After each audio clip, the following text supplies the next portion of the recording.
Part 1. Is Hades truly an evil god? When people hear the name Hades, one image usually comes to mind. Darkness, death, a throne buried deep beneath the earth, a cold and terrifying god ruling over the souls of the dead. For centuries, Hades has often been imagined as a villain, a cruel lord of the underworld, a shadowy figure waiting to drag mortals into eternal suffering. In modern movies, games, and stories, he is often portrayed like a demon, a schemer, or the final enemy standing against the heroes. But what if that image is wrong? What if Hades was never meant to be the devil of Greek mythology? What if the god many people fear the most is actually one of the most misunderstood figures in the ancient world? To understand Hades, we must first remove the modern idea of hell from our minds. The world he ruled was not simply a place of fire, punishment, and evil. In ancient Greek belief, the underworld was the destination of almost every soul after death. Kings and beggars, warriors and farmers, heroes and ordinary people, all eventually crossed into the realm beneath the earth. And waiting there was Hades, not as a monster, not as a tempter, not as a destroyer of life, but as a king, a ruler with a duty few others would accept. Unlike Zeus, who ruled the bright sky from the heights of Mount Olympus, Hades ruled in silence. Unlike Poseidon, who shook the seas with storms and earthquakes, Hades rarely disturbed the world of the living. He did not chase glory. He did not seek constant worship. He did not often interfere in the affairs of mortals. Yet he was feared more than almost any other god. Why? Because Hades represented the one truth no human being could escape: death. The ancient Greeks feared speaking his name, not because he was evil, but because his name reminded them of their own ending. To call upon Hades was to remember that beauty fades, power collapses, wealth disappears, and even the greatest heroes must one day descend into the dark. That is why Hades became terrifying, not because he was the most cruel, but because he was the most unavoidable. And perhaps that is the beginning of the misunderstanding. Human beings often turn what they fear into something evil. We fear darkness, so we imagine monsters inside it. We fear silence, so we fill it with ghosts. We fear death, so we create villains to give that fear a face. Hades became that face. But the original myths tell a more complex story. He was stern, distant, and often frightening. But he was also orderly. He guarded the balance between life and death. He made sure the dead remained in their realm, and the living did not cross forbidden boundaries too easily. He was not loved like Apollo. He was not celebrated like Athena. He was not admired like Zeus. But he was necessary. Without Hades, the universe of Greek mythology would fall into chaos. The dead would have no kingdom. The boundary between life and death would collapse. Souls would wander without order, and the natural law that governs all living things would be broken. So before we judge Hades as a villain, we must ask a deeper question. Was he truly evil? Or was he simply the god who carried the burden no one else wanted? Was he a monster of darkness? Or was he the silent ruler of a realm every soul must eventually enter? To uncover the truth, we must descend beneath the shining temples of Olympus, beyond the songs of heroes and the glory of the gods, into a kingdom hidden from sunlight. There, in the silence of the underworld, we may discover that Hades was never the villain of the story. He was the god humanity feared because he reminded us of the one destiny we could never defeat. Part 2. Who was Hades? To understand why Hades became so misunderstood, we must first understand who he truly was. Hades was not a demon. He was not an outsider. He was not an enemy of the gods. He was one of the great sons of Cronus and Rhea, born into the first royal family of the Olympian age. His brothers were Zeus and Poseidon. His sisters were Hera, Demeter, and Hestia. Together, they belonged to the generation of gods who overthrew the Titans and reshaped the order of the universe. But Hades' beginning was not glorious. Like his siblings, he was swallowed by his father, Cronus. Cronus had heard a prophecy that one of his children would overthrow him, just as he had once overthrown his own father, Uranus. Terrified of losing power, Cronus devoured each of his children as soon as they were born. Hades entered darkness before he ever became the Lord of Darkness. That detail is important. Long before he ruled the underworld, Hades himself was trapped inside a living prison. He knew what it meant to be hidden, powerless, and forgotten. While Zeus was secretly saved and raised away from Cronus, Hades remained imprisoned with his brothers and sisters, waiting for a rescue he could not control. Eventually, Zeus returned. With the help of Metis, Cronus was forced to release the children he had swallowed. Hades, Poseidon, Hera, Demeter, and Hestia emerged, no longer helpless infants, but powerful gods ready to fight for a new age. Then came the Titanomachy, the great war between the Olympians and the Titans. For 10 long years, the universe was divided by war. The old order fought to survive, and the young gods fought to claim their future. Hades stood with his siblings against Cronus and the Titans. He was not hiding in the shadows. He was part of the rebellion that freed the world from tyranny. In this war, Hades received one of the most powerful weapons in Greek mythology, the Helm of Darkness. This helmet, sometimes called the Cap of Invisibility, allowed him to move unseen. With it, Hades could pass through battle like a shadow. He could strike without warning. He could enter places no enemy expected. While Zeus wielded the thunderbolt and Poseidon carried the trident, Hades carried the power of invisibility. Each brother had a symbol of his nature. Zeus ruled through command and light. Poseidon ruled through force and motion. Hades ruled through silence and concealment. After the Titans were defeated, the three brothers divided the universe by lot. Zeus received the sky, Poseidon received the sea, and Hades received the underworld. This moment shaped everything that came after. Hades did not become the ruler of the dead because he was evil. He became ruler because the world needed order, and the underworld was part of that order. Someone had to govern the realm of departed souls. Someone had to guard the treasures beneath the earth. Someone had to maintain the boundary between the living and the dead. That task fell to Hades. But unlike Zeus, Hades did not rule from a shining palace above the clouds. Unlike Poseidon, he did not rule from a vast and restless ocean. His kingdom was hidden below the surface of the world, far from sunlight, music, and the worship of mortals. From the beginning, his throne was connected with silence. And because mortals feared what lay beneath the earth, they also feared the god who ruled there. Yet Hades was still a king. He had laws. He had subjects. He had a realm to protect. His kingdom was not a place of chaos, but a place of structure. The dead entered it after life. Spirits were judged, sorted, punished, rewarded, or left to wander according to the traditions of the ancient myths. Hades did not need to chase souls across the earth. They came to him because death was the natural end of mortal life. This is where the misunderstanding begins to grow. People often imagine Hades as a god who wanted death. But in the old stories, Hades was not usually the cause of death. He was the ruler of what came after death. He did not create mortality. He governed its consequences. There is a great difference between causing death and maintaining the realm where the dead must go. Hades was feared because every mortal would eventually enter his domain. But fear does not always mean evil. A judge may be feared. A king may be feared. A law may be feared. Even truth itself may be feared. Hades was all of these things in one figure. He was the hidden king, the keeper of boundaries, the silent brother of Zeus and Poseidon, the ruler who received no sunlight, but carried one of the heaviest responsibilities in the cosmos. And perhaps this is why his story feels so tragic. Zeus received the heavens and became the face of divine authority. Poseidon received the seas and became a force of storms and power. But Hades received the place no mortal wished to see. A kingdom everyone would enter, but no one wanted to praise. From that moment on, his name became tied to fear, sorrow, and endings. But if we look more carefully, we begin to see something different. Hades was not simply the god of darkness. He was the god who accepted the darkest duty. Part 3. The underworld was not hell. One of the greatest misunderstandings about Hades comes from the place he ruled, the underworld.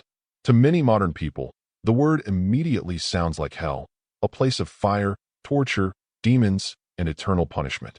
Because Hades ruled the underworld, people often imagine him as the Greek version of the devil. But this is not what the ancient Greeks believed. The underworld was not simply a place for evil souls. It was the realm of the dead. Almost everyone went there after life ended. The noble and the ordinary, the brave and the weak, the rich and the poor, the loved and the forgotten. In Greek mythology, death was not only a punishment. It was a passage. It was the final journey every mortal had to make.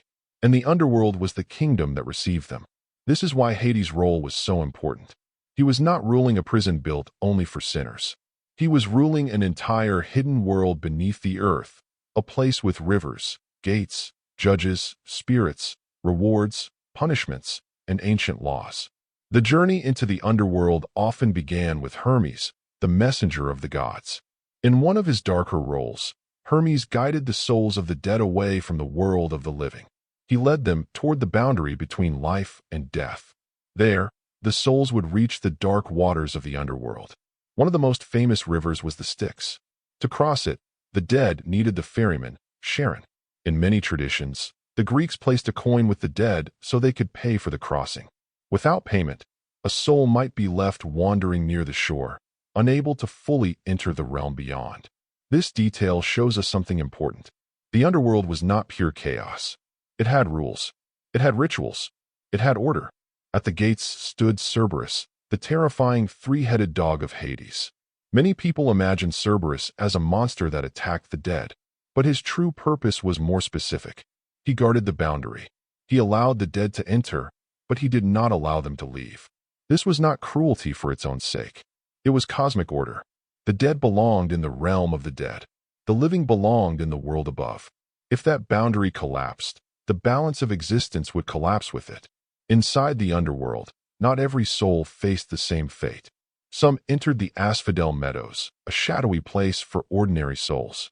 These were not great heroes, but they were not terrible criminals either.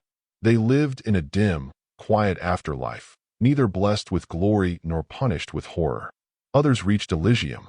Elysium was a place of peace and reward, reserved in many traditions for heroes, the righteous, and those favored by the gods. It was not a place of suffering. It was closer to a blessed afterlife, a realm where certain souls could rest in honor. Then there was Tartarus. Tartarus was the deepest and most dreadful region, far below even the ordinary underworld. This was the place of punishment for the worst offenders, those who had committed terrible crimes against the gods, nature, or sacred law.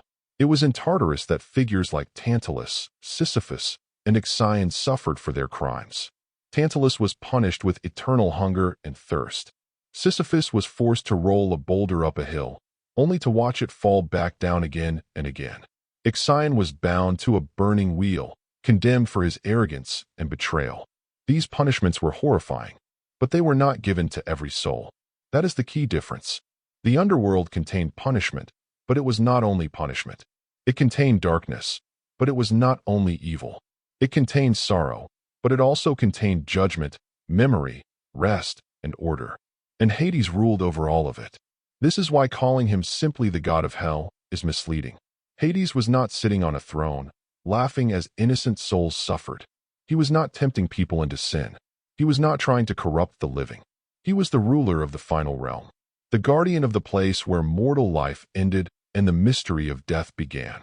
In many ways, Hades' kingdom reflected the ancient Greek view of existence. Life was fragile. Glory was temporary.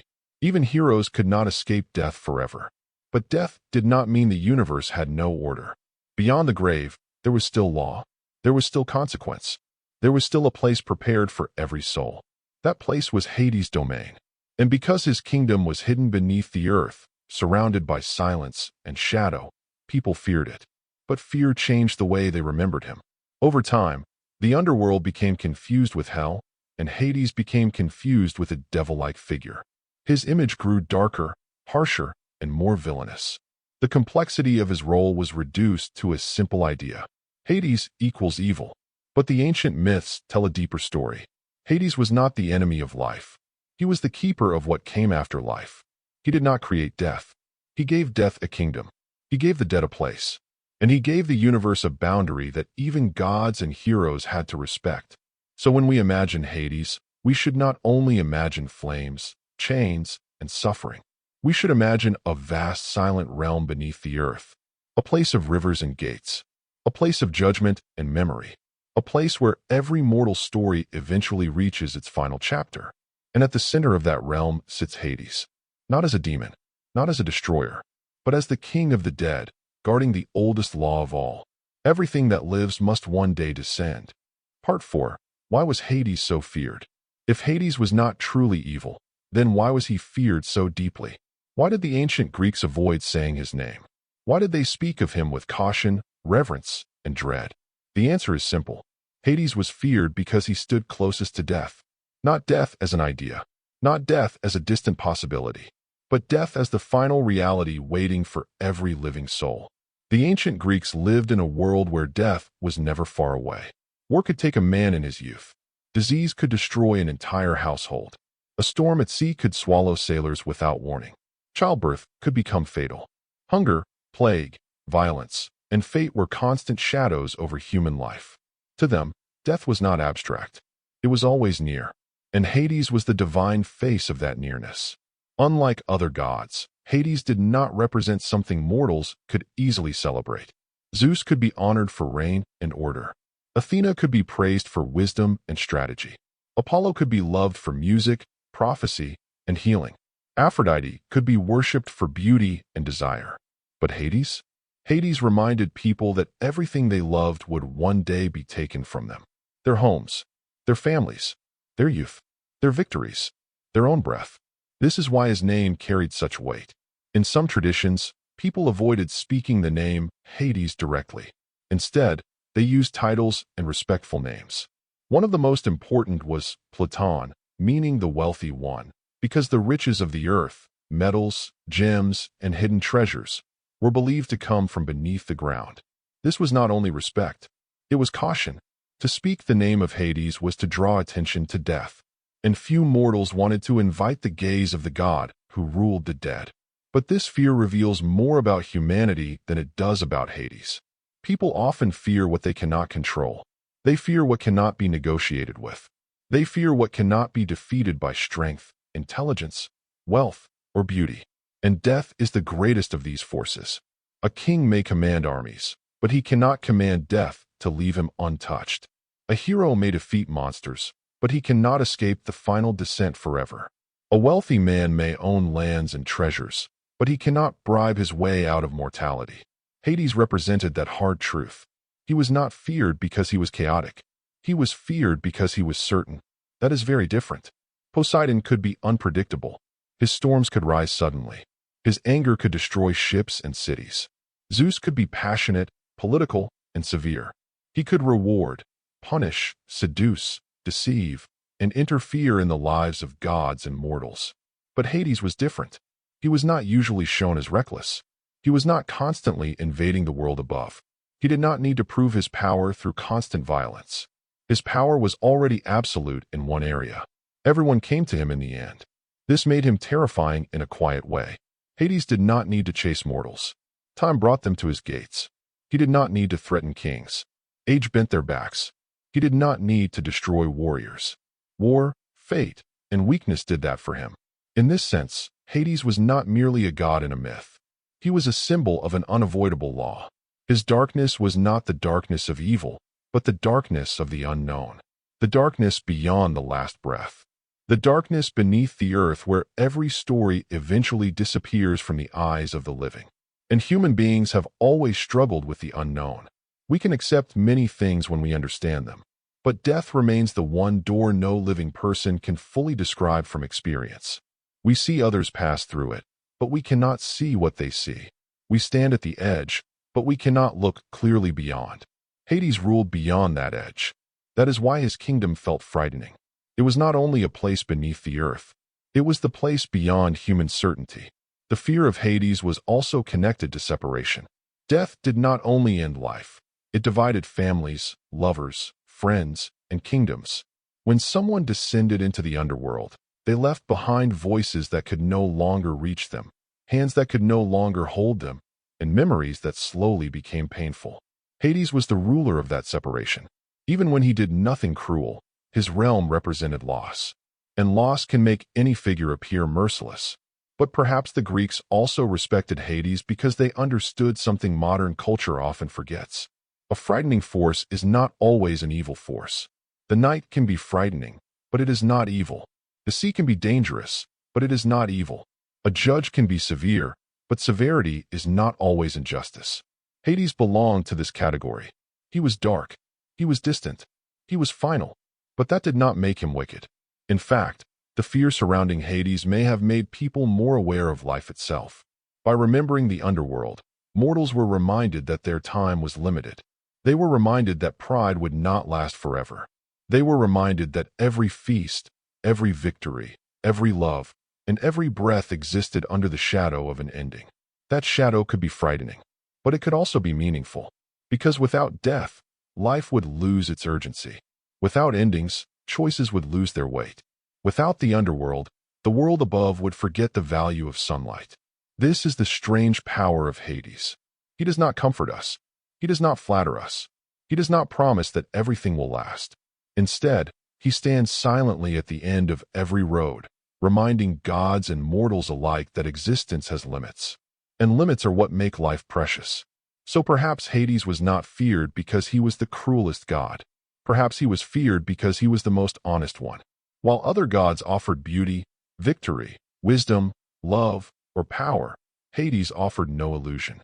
He showed the truth beneath all human ambition. Everything passes, everyone descends, and even the brightest life must one day meet the dark. Part 5. Hades compared to Zeus and Poseidon. To understand Hades more clearly, we must compare him with his two powerful brothers, Zeus, Poseidon, and Hades. Together, they were the three great sons of Cronus. After the fall of the Titans, they divided the universe between them. Zeus received the sky, Poseidon received the sea, Hades received the underworld. At first glance, Zeus appears to be the noblest of the three. He is the king of Olympus, the god of thunder, the ruler of the heavens, the defender of divine law. But Greek mythology does not present Zeus as a simple symbol of goodness. He was powerful, yes. He was majestic, yes. But he was also unpredictable, passionate, and often dangerous. He interfered constantly in the lives of mortals and gods. His desires led to conflicts, betrayals, jealousies, and suffering. Zeus could be generous, but he could also be terrifying. He punished Prometheus for giving fire to humanity. He sent floods, storms, and divine judgments. He transformed himself to deceive mortals. He ruled Olympus not only through justice, but also through fear, politics, and absolute authority. Yet Zeus is still remembered as the great king of the gods. Now look at Poseidon. Poseidon ruled the sea, a realm both beautiful and deadly. Sailors prayed to him before long voyages. Cities feared his earthquakes. His anger could sink ships, flood lands, and destroy entire coastlines. Poseidon was not always calm and noble. He was proud. He was easily offended. He often punished those who insulted him or failed to honor him properly. In many myths, his rage brought disaster upon mortals who had little power to resist him. And yet Poseidon is often remembered as a majestic sea god, a powerful force of nature, a divine ruler with a trident in his hand and waves beneath his feet. Then there is Hades. Hades did not rule the bright sky. He did not command the open sea. He ruled the silent world beneath the earth. Because of this, people often assume he must have been darker, crueler, and more evil than his brothers. But when we look carefully at the myths, a strange truth appears. Hades may have been the most feared of the three, but he was not necessarily the most violent. He rarely left his realm. He did not often invade the world of mortals. He did not spend his time causing storms, starting wars, or manipulating heroes. While Zeus and Poseidon frequently shaped events on Earth, Hades usually remained in the underworld, guarding his kingdom. This makes him different. Zeus ruled through command. Poseidon ruled through force. Hades ruled through boundaries. His power was not loud. It did not need to shake mountains or split the sky. It was quiet, patient, and final. Hades did not need to chase glory because every mortal story eventually ended in his domain. This is what makes his image so unusual. He was not a god of chaos. He was a god of order. He protected the separation between life and death. He made sure souls did not escape their proper place. He guarded the ancient law that once someone entered the realm of the dead, they could not easily return to the world above. To modern audiences, that may seem cruel, but in mythological terms, it was necessary. Imagine a world where the dead could freely return whenever they wished. Imagine ghosts walking among the living without limit. Imagine heroes breaking into the underworld again and again, stealing souls, ignoring death, and shattering the balance of nature. Without Hades, death would lose its boundary. And without that boundary, life itself would lose its order. This is why Hades should not be judged only by the darkness of his kingdom. A ruler is not evil simply because his realm is frightening. A judge is not wicked simply because his court deals with crime. A guardian is not cruel simply because he protects a gate no one wants to enter. Hades ruled the most feared realm because someone had to. And unlike his brothers, he did not seem obsessed with proving his greatness. Zeus sat on Olympus surrounded by gods, worship, thunder, and authority. Poseidon ruled the sea with storms, horses, earthquakes, and roaring waves. But Hades sat below the earth, surrounded by shadows and souls. There were no grand temples for him like those of other gods. Mortals did not celebrate him with the same joy. His name was spoken carefully. His presence was felt more in funerals, oaths, and silence than in festivals and songs. He was powerful, but not beloved. He was respected, but rarely welcomed. He was necessary, but seldom praised. That is the tragedy of Hades. His brothers ruled realms that mortals could admire. People looked up at the sky and saw Zeus. They looked out at the ocean and felt Poseidon. But when they thought of Hades, they thought of graves, endings, and the loved ones they had lost. It was easier to fear him than to understand him. It was easier to call him evil than to admit that his role was part of the natural order. And perhaps this is why Hades became the misunderstood brother. Zeus could do terrible things and still be called king. Poseidon could destroy ships and still be honored as lord of the sea. But Hades could simply sit on his throne, keeping the dead in their proper place, and still be imagined as a villain. That contrast reveals something important about mythology and about human nature. People often forgive power when it shines. They fear power when it hides in darkness. Zeus had thunder and light. Poseidon had waves and temples by the sea. Hades had silence. And silence allows the imagination to create monsters. The less people saw of him, the more they feared him. The less he explained himself, the more others defined him. Over time, Hades became not merely the ruler of the dead, but the symbol of everything mortals did not want to face. Yet compared to Zeus and Poseidon, Hades was not the most reckless. He was not the most unstable. He was not the most hungry for attention. He was stern, distant, and frightening, but he also had restraint. And restraint matters. A god with great power who rarely abuses it may be more honorable than a shining king who constantly interferes with the world. This does not mean Hades was innocent in every story. Like all Greek gods, he could be harsh, possessive, and dangerous. But he was not the simple villain that modern culture often imagines. He was something more complex. A dark king with rules. A feared brother with discipline. A ruler who did not seek love, but demanded respect. And when we compare him to Zeus and Poseidon, we begin to see the central irony of his myth. Hades may have ruled the darkest realm, but darkness alone did not make him the worst god. Part 6. The story of Persephone, love, power, or abduction. No story has shaped the image of Hades more than the story of Persephone. For many people, this is the myth that defines him. A dark god sees a beautiful young goddess. He desires her. He takes her away from the world above, and she becomes queen of the underworld. At first glance, the story seems simple. Hades appears as the villain, Persephone as the victim, and the underworld as a prison. But like many ancient myths, the deeper we look, the more complicated it becomes. Persephone was the daughter of Demeter, goddess of the harvest, and Zeus, king of the gods. She was often associated with spring, youth, flowers, and the living beauty of the earth. Where Demeter represented the fertility of the fields, Persephone represented the fresh and delicate life that rises from the soil. She belonged to the world of sunlight. Hades belonged to the world below. Their union would become one of the most powerful and troubling myths in Greek tradition. According to the most famous version, Persephone was gathering flowers in a meadow when the earth suddenly opened beneath her. From the darkness emerged Hades, riding his chariot. He seized Persephone and carried her down into the underworld. Above the earth, Demeter heard her daughter's cry. But when she turned to search for her, Persephone was gone. The world changed immediately. Demeter wandered in grief, searching everywhere for her lost child. She neglected her divine duties. The fields became barren. Crops failed. Plants withered. Hunger spread across the earth. Humanity began to suffer because the goddess of the harvest could no longer bring herself to bless the land. This part of the myth is deeply human. At its heart, it is not only about gods and kingdoms. It is about a mother losing her daughter. It is about grief so powerful that the entire world becomes cold. Demeter's sorrow was not quiet. It became cosmic. Her pain entered the soil, the trees, the grain, and the seasons. The earth itself mourned with her. Eventually, the truth was revealed. Hades had taken Persephone with the permission of Zeus. This detail makes the story even darker.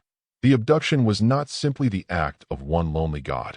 It was part of a divine arrangement made without Demeter's consent and without Persephone's freedom. Zeus, the king of the gods and Persephone's father, had allowed Hades to take her as his bride. This is why the myth cannot be softened too easily. Hades may be misunderstood in many ways, but this story shows him at his most troubling. He does not ask Persephone to choose. He does not approach her openly in the world above. He takes her by force into a realm she did not seek. That matters. To call Hades misunderstood does not mean we must pretend every action he takes is noble. A complex character is not the same as an innocent one. And this myth reminds us that Hades, like many Greek gods, carried both majesty and danger. Yet the story does not end with Persephone simply disappearing into darkness. As Demeter's grief threatens the survival of mankind, Zeus is forced to act. If the earth remains barren, humans will die, and the gods will lose their worshippers. So Hermes is sent to the underworld to bring Persephone back. But before she leaves, Persephone eats the seeds of a pomegranate. In Greek myth, food from the underworld binds a person to that realm. Because Persephone has eaten the seeds, she cannot return permanently to the world above. A compromise is made. For part of the year, Persephone returns to her mother. For part of the year, she descends again to Hades. And through this cycle, the seasons are born. When Persephone returns, Demeter rejoices. The earth blooms. Flowers rise. Crops grow. Life comes back to the fields. When Persephone descends, Demeter mourns again. The earth grows cold. Plants die back. The world enters the barren season. In this way, the myth explains one of the oldest rhythms of human life. Growth and decay, presence and absence, life and death, spring and winter. But Persephone herself becomes more than a lost daughter. Over time, she is not only remembered as the maiden taken by Hades. She becomes the queen of the underworld. Beside Hades, she holds power over the dead. She receives heroes, spirits, and supplicants. In later traditions, she is not merely a frightened girl in a dark palace. She is a sovereign figure with her own authority. This is one of the most fascinating transformations in Greek mythology. Persephone begins as Kore, the maiden of spring. But in the underworld, she becomes a queen. She belongs to both worlds. She knows flowers and graves. She understands sunlight and shadow. She carries the mystery of life returning from death. And this changes how we see Hades as well. Was he only a kidnapper? Was he a lonely king seeking a queen? Was he a symbol of death-claiming youth? Or was he part of a myth larger than personal morality? A myth about the way life itself is joined to loss? The answer is not simple. The story of Persephone does not make Hades look gentle. It does not erase the violence of his act. But it also does not reduce him to a cartoon villain. In ancient myth, he is not stealing Persephone merely for cruelty. He wants a queen. He wants companionship in a kingdom where no one willingly comes. That does not justify what he does, but it reveals the loneliness behind his power. Hades rules a vast kingdom, yet he is isolated from Olympus. He has wealth beneath the earth, but little warmth. He has authority over countless souls, but few living beings seek his presence. His throne is powerful, but it is also cold. Persephone's arrival changes the underworld forever. She brings into it something Hades does not possess, the memory of spring. The story also reveals how closely life and death are connected. Persephone is not destroyed by the underworld. She becomes part of it. And when she returns above, she brings with her the strange wisdom of one who has crossed the boundary and come back. This is why the myth endured. It speaks to every human heart that has known separation. A mother waiting for a child. A family mourning the dead. A world longing for spring after winter. A soul learning that innocence cannot last forever. Hades, in this story, is both frightening and symbolic. He is the force that takes, the power that interrupts joy, the dark presence that reminds us nothing beautiful remains untouched forever. But he is also the ruler of a kingdom that transforms Persephone into something greater than a maiden. She does not remain only a victim in the mythic imagination. She becomes queen, and perhaps that is why the story still feels so powerful. It refuses to give us an easy answer. Hades is not purely innocent. Persephone is not merely powerless. Demeter is not only a grieving mother, but a goddess whose sorrow can starve the world. Zeus is not only a king, but a ruler whose decisions cause deep suffering. The myth is not about one villain and one victim alone. It is about power. It is about grief. It is about the cost of divine decisions. And above all, it is about the eternal cycle that governs all living things. Every year, life rises. Every year, life fades. Every year, the earth loses something. And every year, something returns. So when we ask whether Hades was evil in the story of Persephone, we should not rush to a simple answer. He was dark. He was forceful. He was guilty of taking what was not freely given. But he was also part of one of mythology's deepest truths. Life and death are not enemies. They are bound together. And between them stands Persephone, the queen who walks both paths. Part 7. Hades was not the god of death. Another major reason Hades is misunderstood is because many people believe he was the god of death. But in Greek mythology, that is not exactly true. Hades was the god of the dead. He was the ruler of the underworld. He governed the realm where souls went after life ended. But he was not usually the god who caused death itself. That role belonged more closely to Thanatos. Thanatos was the personification of death. He represented the moment when life ended, especially peaceful death. In ancient Greek imagination, Thanatos was not always shown as a violent monster. Sometimes he appeared as a winged figure, silent and inevitable, coming to carry the soul away when its time had come. This distinction is important. Thanatos represented the act of dying. Hades represented the kingdom after death. The two are connected, but they are not the same. To confuse Hades with Thanatos is like confusing a king with the messenger who brings people to his gates. Hades did not wander through villages, choosing who would die. He did not move across battlefields cutting down warriors. He did not decide the length of every mortal life by himself. In many myths, that power belonged to the Moirai, the Fates. The Moirai were three ancient goddesses who controlled the thread of life. Clotho spun the thread. Lachesis measured it. Atropos cut it. When Atropos made the final cut, a mortal life came to its end. Even the gods respected the power of fate. This means Hades was not the author of every death. He was the receiver of those whom fate had already claimed. After death came another figure, Hermes. In his role as psychopomp, Hermes guided souls from the world of the living to the world of the dead. He led them across the invisible boundary, bringing them toward the rivers, gates, and shadows of the underworld. Only then did the souls enter the realm of Hades. So the journey of death involved many powers.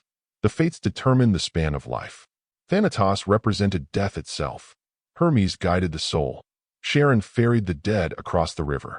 And Hades ruled the kingdom where they finally arrived. When we understand this, Hades becomes much less like a murderer and much more like a sovereign. He did not create death. He did not hunt the living. He did not exist to destroy mankind. He ruled over what came after the final breath. This is one of the clearest signs that modern culture has distorted his image. In many modern stories, the Lord of the Underworld is treated as if he must be evil simply because he rules over the dead. But ancient mythology was more nuanced. The dead needed a realm. That realm needed laws. And those laws needed a ruler. That ruler was Hades. His duty was not to kill. His duty was to keep order. This is why he was so strict about souls leaving the underworld. To modern eyes, this may seem cold and heartless. When heroes descend into his realm to bring someone back, we naturally want them to succeed. We want love to defeat death. We want grief to be reversed. We want the underworld to open its gates and return what has been lost. But from Hades' perspective, every escape from death threatened the balance of the universe. If one soul could return, why not another? If one hero could break the law of death, why not all heroes? If grief alone were enough to undo mortality, then the boundary between life and death would no longer have meaning. Hades' severity was not always cruelty. Sometimes it was the defense of cosmic law. This can be seen in the myth of Orpheus and Eurydice. Orpheus, the greatest musician in Greek mythology, lost his beloved wife Eurydice. Broken by grief, he descended into the underworld and played music so beautiful that even the spirits wept. His song reached Hades and Persephone, and for a moment, the rulers of the dead were moved. This detail is revealing. If Hades were purely heartless, he would never have listened. If he were only a monster, he would have rejected Orpheus immediately. But he allowed Eurydice to return under one condition. Orpheus must walk ahead of her and not look back until they reached the world above. It was a strict condition, but it was also a chance. Hades did not have to offer it. Orpheus accepted. He began the long walk upward, with Eurydice following behind him. But just before reaching the light, doubt overcame him. He turned to look back, and in that moment, Eurydice was lost again. The myth is heartbreaking, but it also shows Hades as something more complex than a villain. He is stern, but not entirely without mercy. He allows a possibility, but he does not bend the law once the condition is broken. This is the nature of Hades. He may be moved, but he is not ruled by emotion. He may grant exceptions, but he does not abandon order. In another famous myth, Heracles descends into the underworld as part of his 12 labors. His task is to bring Cerberus, the guardian dog of Hades, to the surface. Hades allows Heracles to take Cerberus, but only if he can subdue the beast without weapons. Again, Hades does not behave like a chaotic enemy. He sets a rule. He permits the challenge. He honors the result. These stories reveal a ruler who is formidable, but not irrational. Hades is not easy to persuade, but he is not always impossible to approach. He protects his realm fiercely, yet he can recognize courage, sorrow, and extraordinary skill. This is far from the image of a simple evil god. Hades belongs to a different category. He is the keeper of limits. He stands where human desire meets the law of nature. He is the answer to every desperate plea that says, "Let me have more time." And most of the time, his answer is no.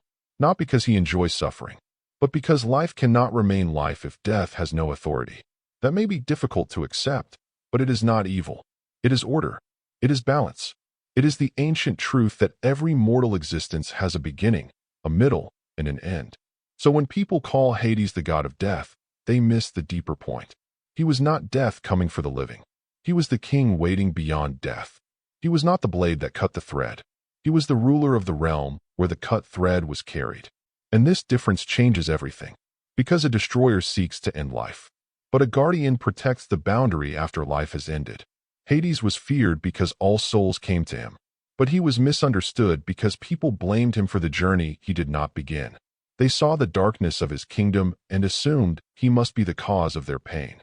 They saw the graves of their loved ones and imagined his hand behind every loss. But Hades did not create mortality. He inherited its kingdom, and perhaps that is the burden at the heart of his myth. He was blamed for death because he ruled the dead. He was hated for the sorrow that naturally followed loss. He became the face of an ending he did not invent. That is why Hades remains one of the most misunderstood gods in all of Greek mythology. He was not the god who killed. He was the god who kept the dead where the universe said they must remain. Part 8. Hades and the hidden wealth beneath the earth. There is another side of Hades that many people forget. He was not only connected with death, he was also connected with wealth. At first, this may seem strange. How could the dark ruler of the underworld also be associated with riches, abundance, and hidden treasure? But to the ancient Greeks, the connection made sense. Hades ruled beneath the earth, and beneath the earth lay many of the world's greatest riches: gold, silver, iron, precious stones, minerals, seeds waiting in darkness before rising into life. The soil itself held the mystery of wealth. Farmers placed seeds into the ground, and from that buried darkness came grain, fruit, and harvest. Miners dug deep into the earth and found metals that shaped weapons, tools, coins, and kingdoms. The world below was not only a place of death, it was also a place of hidden power. This is why Hades was sometimes called Platon or Pluto in Roman tradition. The name is connected with wealth. It presents Hades not merely as the grim lord of the dead, but as the wealthy one. the ruler of all treasures buried beneath the surface. This title reveals something profound. Hades' realm was frightening because it was hidden, but it was also valuable because it was hidden. Human beings often fear what they cannot see. Yet many of the things that sustain life also begin in places we cannot see. A seed grows in darkness before it breaks through the soil. Gold rests in darkness before it is brought into the light. Roots spread unseen beneath the ground before a tree can stand tall above it. In this way, Hades represented more than an ending. He represented the invisible foundation beneath existence. The bright world above depended on the dark world below. The harvest depended on the buried seed. The city depended on metals from the earth. The living depended on the dead who came before them. This makes Hades far more complex than a simple god of shadows. He was not only the ruler of graves.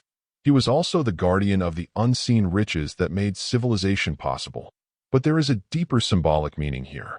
True wealth is often hidden. Wisdom is hidden beneath suffering. Strength is hidden beneath hardship. Growth is hidden beneath silence. And transformation often begins in darkness long before anyone sees the result. This is why Hades can be understood as a god of hidden realities.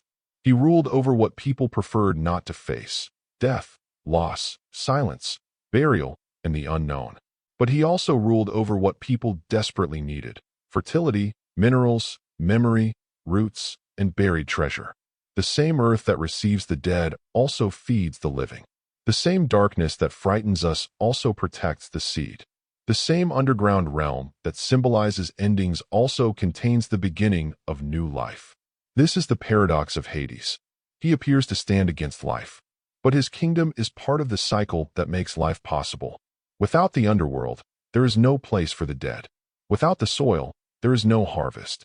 Without burial, there is no return to the earth.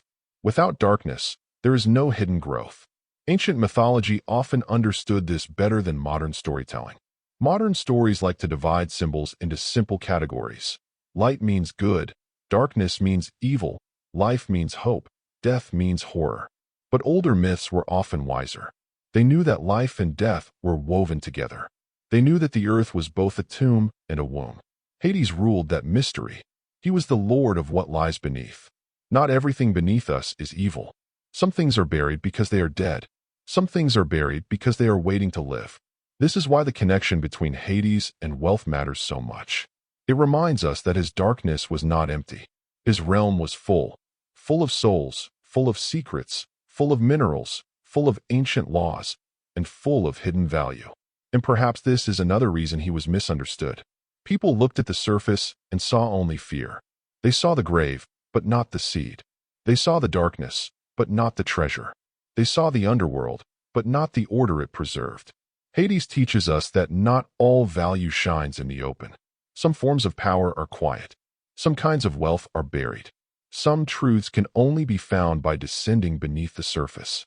This also reflects the character of Hades himself. Unlike Zeus, he did not display his power in thunder across the sky.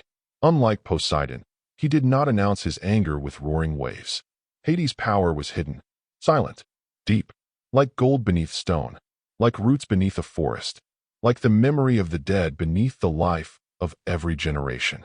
He did not need constant praise, because his realm existed whether mortals praised him or not. He did not need to appear before mankind, because mankind would one day come to him. He did not need to compete for glory, because his authority was older and more final than glory. This kind of power is not dramatic, but it is lasting. And that is why Hades should not be reduced to a villain. A villain destroys meaning. Hades guarded meaning beneath the surface of life. He reminded mortals that every visible thing has an invisible foundation. Every harvest begins in buried darkness. Every kingdom rests on minerals taken from the earth. Every family carries the memory of ancestors who have passed into the unseen. The world above may seem bright and alive, but it is always connected to the world below. And Hades ruled below. So when we call him only a god of death, we forget half of his nature. He was also the god of hidden wealth, the keeper of buried treasure, the silent lord of the earth's deep abundance. And perhaps, in that darkness, Hades held one of mythology's most important lessons. What is hidden is not always lost. What is buried is not always worthless. and what waits beneath the surface may hold more power than anything shining in the light. Part 9. Hades, the lonely king of the underworld. Behind the fear, the shadows, and the throne of the dead, there is another side of Hades that is often overlooked. Loneliness. Hades was one of the most powerful gods in Greek mythology. His kingdom was vast. His authority was absolute within his realm. Every mortal soul, from the poorest servant to the greatest hero, would eventually pass into the world he ruled. And yet, Hades was distant from almost everyone. He did not live among the Olympians. He did not sit at their feasts. He did not join their endless arguments, celebrations, and rivalries on Mount Olympus. While Zeus ruled from the shining heights of the sky, surrounded by gods, goddesses, messengers, and worshippers, Hades remained below the earth. His palace was not filled with golden sunlight. His halls did not echo with joyful music. His kingdom was filled with shades, silence, memory, and mourning. He was a king, but he was a king of endings. This is what makes Hades such a tragic figure. Power usually brings attention. Kings are praised. Warriors are celebrated. Heroes are sung about by poets. Gods of beauty, wisdom, war, and love receive temples, prayers, sacrifices, and stories filled with admiration. But Hades received something different. He received fear. Mortals did not usually call his name with affection. They did not long to meet him. They did not pray for his arrival. Even when they respected him from a distance. To be Hades was to be necessary, but unwelcome. Every soul would come to his kingdom, but no soul came gladly. Every family would one day send someone to his realm, but every family would grieve when that day arrived. This gave Hades a strange position among the gods. He was powerful enough to be feared by all, but too closely tied to death to be loved by many. His duty made him important, but that same duty made him isolated. There is a quiet sadness in that. Imagine ruling a kingdom no one wants to enter. Imagine guarding a law everyone wishes they could escape. Imagine doing work that the universe depends upon, while being remembered mostly as a monster. This is the burden of Hades. He does not represent the kind of power people admire from afar. His power does not promise victory, romance, music, or wisdom. His power points toward the grave. It reminds every living being that time is temporary. And because of that, people turned away from him. But turning away from Hades did not make him disappear. It only made him more mysterious. The less people understood him, the more their imagination filled the silence. They imagined cruelty where there may have been duty. They imagined hatred where there may have been restraint. They imagined a villain because they could not accept a ruler whose kingdom began where life ended. In many ways, Hades is the god who suffers from his own responsibility. He cannot abandon his realm. He cannot make death pleasant. He cannot turn the underworld into Olympus. He cannot change the law that every mortal must eventually descend. All he can do is rule. And so he rules. Silently, sternly, faithfully. This is very different from the image of a chaotic villain. A villain seeks destruction. A tyrant seeks worship. A deceiver seeks control through lies. But Hades does not often seek attention. He remains where he is. He keeps the gates. He protects the boundary. He watches over the dead. There is something almost traditional and severe about his role. He is not a god of emotional comfort. He is a god of order, duty, and consequence. He does not bend easily to personal desire. He does not invite the living into his realm. He does not encourage the dead to leave. His kingdom may be dark, but it has structure. His rule may be cold, but it has purpose. And perhaps that is why Hades feels so different from the other gods. Zeus often appears restless, driven by desire, pride, and politics. Poseidon often appears stormy, driven by anger and wounded honor. But Hades appears still. His stillness is frightening because it cannot be negotiated with. He does not need to shout. He does not need to prove himself. He does not need to chase mortals across the earth. The world itself brings them to him. This gives Hades a kind of quiet dignity. He is not loved, but he endures. He is not celebrated, but he remains essential. He is not welcomed, but he never abandons his post. In that sense, Hades can be seen as one of mythology's great symbols of duty without gratitude. There are roles in every world that are necessary but not admired. The judge who must deliver a painful sentence. The guardian who must close the gate. The elder who must speak an uncomfortable truth. the ruler who must protect order even when others hate him for it. Hades belongs among these figures. He carries the dark responsibility so that the cosmos can remain whole. And this may be one reason the story of Persephone matters so much. Before Persephone, Hades' palace seems completely consumed by silence. But with her arrival, the underworld gains a queen, someone who understands both life above and death below. Persephone does not erase Hades' loneliness completely, but she changes its meaning. Beside her, Hades is no longer only the solitary ruler of shadows. He becomes part of a divine partnership that links the underworld to the seasons, the dead to the living, winter to spring. Still, even with Persephone, Hades remains apart from Olympus. He remains the god below, the brother who does not belong fully among the shining gods, the king whose realm is entered by all, but desired by none. And perhaps this is why Hades continues to fascinate us, because he reflects a kind of loneliness many people understand. The loneliness of being judged by appearances. The loneliness of carrying responsibility without praise. The loneliness of being feared for the very thing one is bound to protect. Hades does not ask to be loved, but his story asks to be understood. He is not the brightest god. He is not the most charming. He is not the one mortals would choose to meet. But he may be one of the most honest. He shows that power can be silent, that duty can be lonely, that a dark throne does not always belong to an evil heart, and that some rulers are not misunderstood because they hide the truth. They are misunderstood because they stand too close to truths people do not want to face. Part 10. Why modern culture turned Hades into a villain. If ancient mythology gave Hades a complex role, why do so many modern stories turn him into a villain? Why is he so often shown as evil, jealous, manipulative, or demonic? The answer lies partly in the way modern culture understands darkness.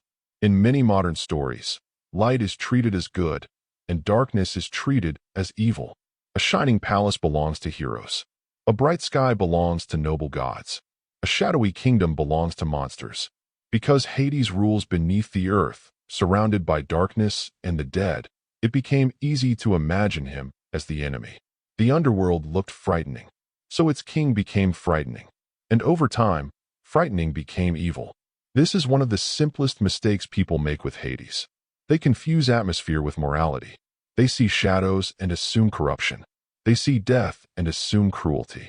They see a throne beneath the earth and assume a devil must be sitting on it. But Greek mythology was not always so simple. The gods were not divided neatly into heroes and villains. Zeus could protect justice, but also cause suffering. Poseidon could be worshipped by sailors, but also destroy them with storms. Athena could be wise, but also severe. Hera could defend marriage, but also punish rivals with terrifying cruelty. The Greek gods were powerful, flawed, emotional, and dangerous. Hades was no exception, but he was not originally the simple villain that modern audiences often imagine. One reason this changed is that later cultures began to associate the underworld with moral punishment. In many religious and cultural traditions, the realm after death became closely connected with reward and damnation. Fire, demons, torture, and eternal judgment became familiar images in people's minds. When these ideas were projected backward onto Greek mythology, Hades began to look like a devil figure. But he was not the devil. He did not rebel against Zeus in the way Satan rebels against God in later religious imagination. He did not tempt human beings into evil. He did not seek to corrupt souls. He did not rule a kingdom made only for sinners. He ruled the dead. That difference is crucial. Modern storytelling also prefers clear conflict. A story often needs a hero and a villain. It needs someone to oppose the main character, someone dark, powerful, and visually unforgettable. Hades fits that role too easily. He has the perfect villain image. A dark throne, a hidden kingdom, a terrifying guardian dog, power over souls, a name connected with death.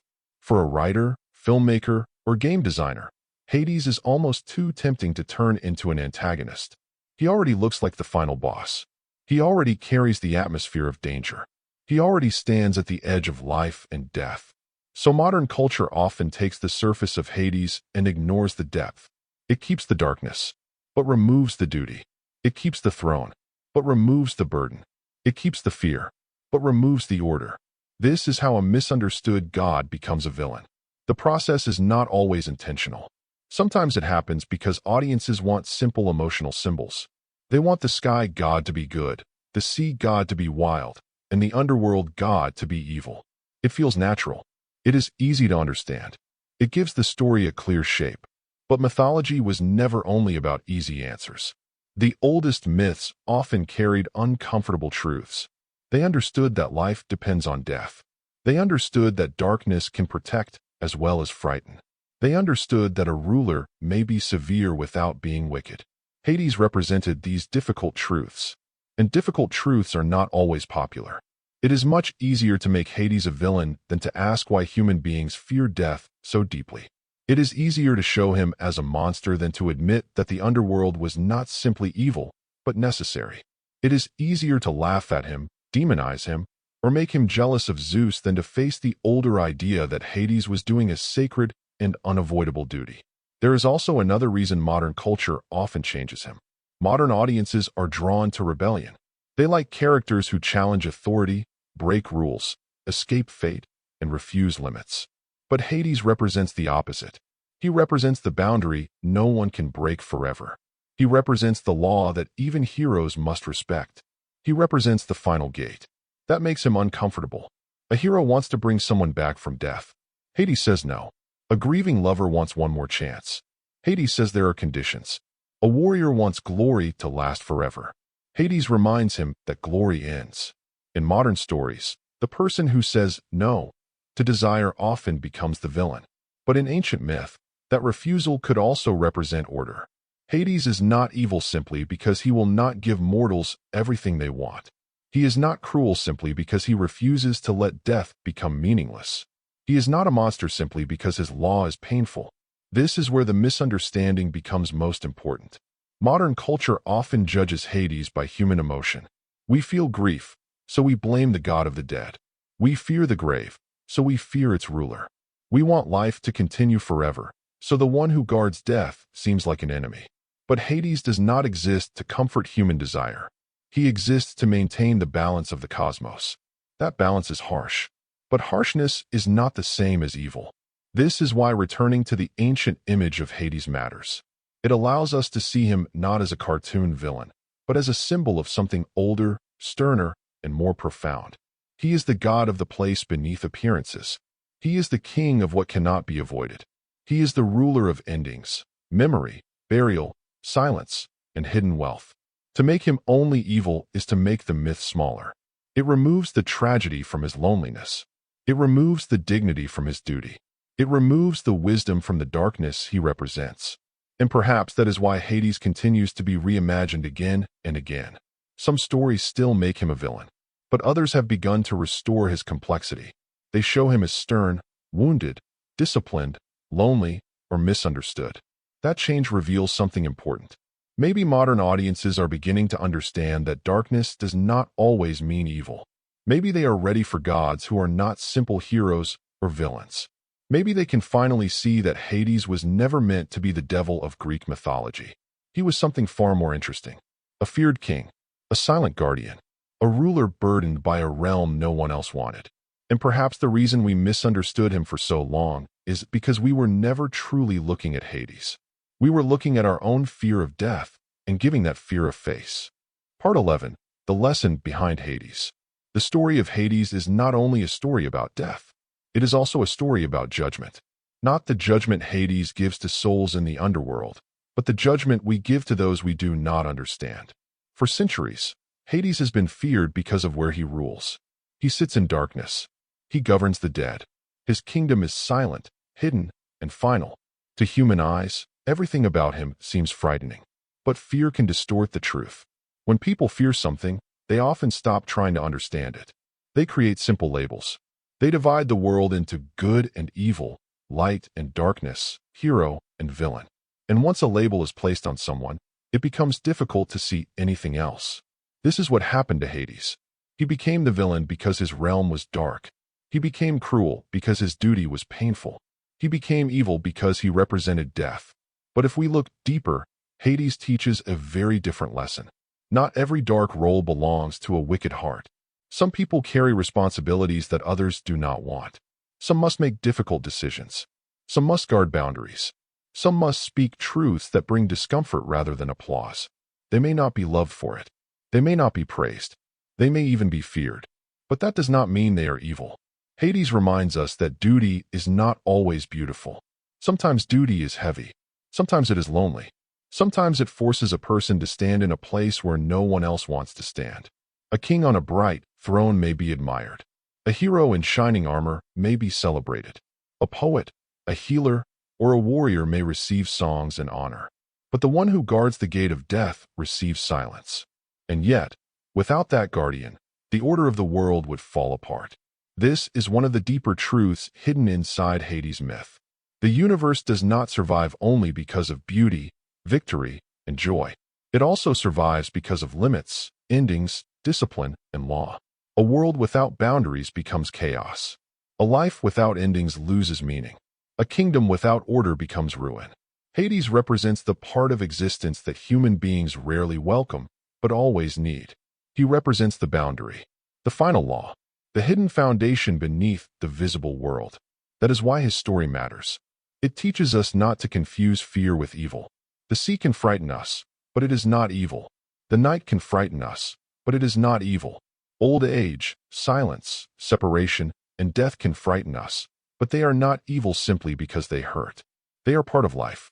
Hades stands among these difficult truths. He does not promise comfort. He does not pretend that life lasts forever. He does not decorate mortality with sweet illusions. Instead, he forces us to look at the truth that every human being must eventually face. Everything has an end. At first, that truth feels cruel. But if we accept it, it can become wisdom. Because death gives weight to life. The fact that time is limited makes each choice more serious. The fact that people can be lost makes love more precious. The fact that youth fades makes every moment of beauty more fragile. The fact that no power lasts forever reminds kings, warriors, and ordinary people alike to live with humility. Without Hades, mortals might forget humility. They might believe strength can conquer everything. They might believe wealth can buy eternity. They might believe glory can protect them from the grave. But Hades silently denies all of these illusions. He reminds us that every crown will one day fall. Every body will return to the earth. Every voice will become memory. Every life, no matter how bright, must eventually enter shadow. This does not make life meaningless. It makes life sacred. Hades also teaches us something about hidden value. His kingdom lies beneath the earth, and beneath the earth are not only graves, but also treasures. Gold, silver, seeds, roots, and minerals all exist in darkness before they are brought into the light. This is a powerful symbol. Many important things in life begin unseen. Wisdom often grows in suffering. Strength often grows in hardship. Patience grows in silence. Character grows in seasons where no one is watching. Just because something is hidden does not mean it is worthless. Just because someone is quiet does not mean they are weak. Just because a person lives with darkness does not mean they belong to evil. Hades' myth asks us to look beneath appearances. It asks us to question the stories we inherit. It asks us to reconsider the people we judge too quickly. How many figures in history were misunderstood because they carried unpopular duties? How many people in life are judged because they are quiet, strict, distant, or associated with painful truths? How often do we mistake warmth for goodness and severity for cruelty? Hades stands as a warning against shallow judgment. He is not a perfect god. He is not innocent in every myth. The story of Persephone reminds us that power can wound, and that even misunderstood figures can commit troubling acts. To understand Hades does not mean to excuse everything about him. But understanding requires honesty. And honesty means seeing the whole picture. Hades is not only darkness. He is order. He is not only death. He is responsibility. He is not only fear. He is the guardian of a necessary boundary.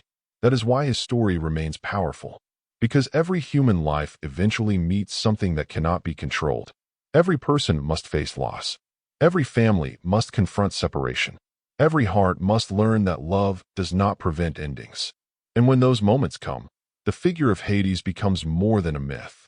He becomes a symbol of acceptance, not passive weakness, not hopeless surrender, but the mature acceptance that life has laws greater than personal desire. There is dignity in that acceptance. There is wisdom in remembering limits. There is strength in looking at darkness without turning it into a monster. Perhaps this is the greatest lesson Hades offers. We do not defeat death by pretending it is not real. We do not honor life by denying its ending. We honor life by understanding its fragility, respecting its limits, and living with greater seriousness because we know our time is not endless. Hades does not give us comfort in the ordinary sense, but he gives us truth. And sometimes, truth is more valuable than comfort. He teaches that darkness is not always evil, that silence is not always emptiness, that endings are not always meaningless, and that the most feared figures are sometimes feared not because they are wicked, but because they reveal what we are not ready to face. In the end, Hades is not simply the god beneath the earth. He is the shadow beneath every human story, the reminder that all things pass, the keeper of the boundary between what we have and what we must release. And if we can look at him without fear, we may discover that the god of the underworld was never asking us to worship death. He was asking us to respect life before it disappears. Part 12. Conclusion. Was Hades truly the most misunderstood god? So, was Hades truly the most misunderstood god in Greek mythology? After everything we have seen, the answer is not simple. Hades was not a shining hero. He was not gentle in the way mortals might wish a god to be. He was not innocent in every story, and the myth of Persephone reminds us that his power could be frightening, possessive, and deeply troubling. But Hades was also not the simple villain modern culture often imagines. He was not the devil of Greek mythology. He was not the enemy of Olympus. He was not a god who wandered the earth searching for innocent lives to destroy. He was a king, a ruler, a guardian, a god bound to one of the heaviest duties in the universe. He ruled the underworld not because he loved evil, but because the dead needed a realm, and that realm needed order. Every soul that left the world above eventually entered his kingdom. Heroes, kings, soldiers, mothers, children, poets, and forgotten strangers all crossed the same boundary. And Hades waited there, not as a monster, but as the lord of the final threshold. His world was dark because death is dark to the living. His name was feared because mortality is feared by every human heart.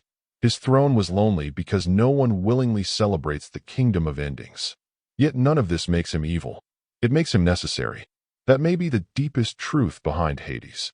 He represents the part of existence that people do not want to face, but can never escape. He is the silence after the final breath. He is the closed gate. He is the buried seed. He is the treasure hidden beneath stone. He is the law that reminds even the greatest heroes that they are still mortal. In a world filled with gods who chase glory, desire, revenge, and praise, Hades stands apart. He does not seek the spotlight. He does not compete for admiration. He does not need songs, temples, or celebrations to prove his power. His authority is quiet. And perhaps that quiet authority is why people misunderstood him. Human beings often fear what does not explain itself. We fear silence because we cannot control it. We fear darkness because we cannot see through it. We fear death because it takes us beyond everything familiar. Hades became the face of all those fears. But when we look beyond the fear, we find something more profound. We find a god of boundaries, a god of duty, a god of hidden wealth, a god who reminds us that endings are not failures, but part of the order of life. Hades teaches that darkness is not always evil, that severity is not always cruelty, that distance is not always hatred, and that a feared responsibility can still be a sacred one. Perhaps the tragedy of Hades is that he did his duty too well. He guarded the dead. He preserved the boundary. He kept the universe from falling into chaos. And for that, he was feared more than he was understood. Zeus ruled the sky and was called king. Poseidon ruled the sea and was called powerful. But Hades ruled the dead, and for that, he was called terrifying. Yet every myth we have explored reveals that his story is far richer than fear alone. The underworld was not simply hell. The dead were not simply prisoners. Hades was not simply death, and darkness was not simply evil. He was the ruler of a realm where all mortal pride came to an end. He was the god who reminded humanity that no crown lasts forever, no beauty remains untouched by time, and no life can escape its final descent. That truth is uncomfortable, but it is also honest. And maybe that is why Hades still speaks to us today. Because behind every ambition, every love, every victory, and every dream, there is a shadow we cannot outrun. We may ignore it. We may fear it. We may turn it into a villain. But sooner or later, we must face it. Hades does not ask us to love death. He asks us to respect the truth that life is limited. And when we understand that truth, life becomes more precious. Every moment matters more. Every choice carries weight. Every act of love becomes sacred because it does not last forever. So perhaps Hades was never the villain standing against life. Perhaps he was the dark reminder that life has meaning because it ends.